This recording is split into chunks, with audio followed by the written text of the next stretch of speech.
we needed any more convincing that tears were a part of our emotional self, we would look no further than Jesus. Jesus clearly knew about the Alpha and the Omega. Jesus knew the revelation of John before John revealed it.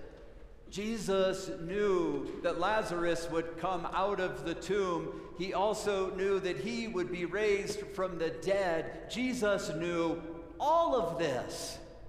And we get to know that same way that God will be revealed. We have all that knowledge for ourselves as well. And yet, with all of that knowledge, with all of that certainty about what would yet come, Jesus stood at Lazarus' tomb and began to weep. Because there's something about being in the presence of death that's more powerful than we can contain, and really more powerful than we even want to.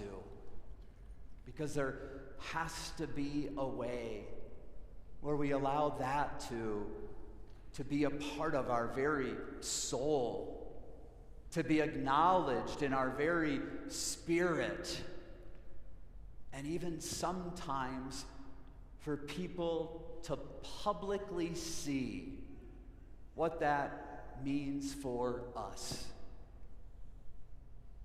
Now, I would not tell you that if you went to a funeral and did not cry, that you are no longer worth anything in God's eyes. Not by any means, because we all have different ways that we are moved, that our soul is stirred, and that we find ourselves in the presence of God.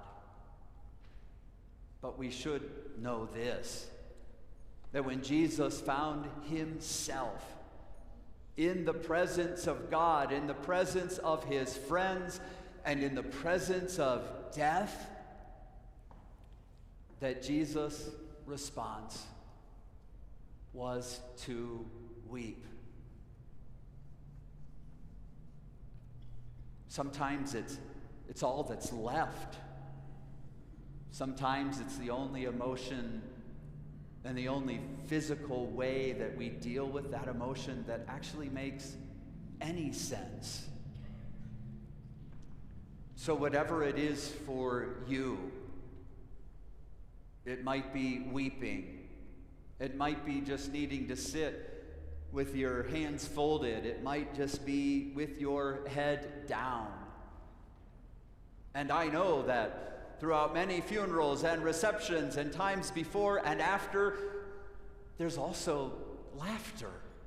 Because the memory of that person also stirs up in our soul and in our spirit things that just need to come out and be released. Maybe that's why Lazarus actually came out bound up in strips of cloth. Maybe that's why Jesus wanted him to walk out feeling like somehow death restricts us. Because what Jesus tried to tell the people was, do not let death restrict you. Instead, open yourselves up to what God does in that moment. And so Jesus looks at Lazarus and says, unbind him and let him go. Let him live the way God may call on him to live. Let him laugh with Mary and Martha. Let him put in a good day's work. Let him weep at the death of a loved one. Let him share stories that bring health and healing. Unbind him.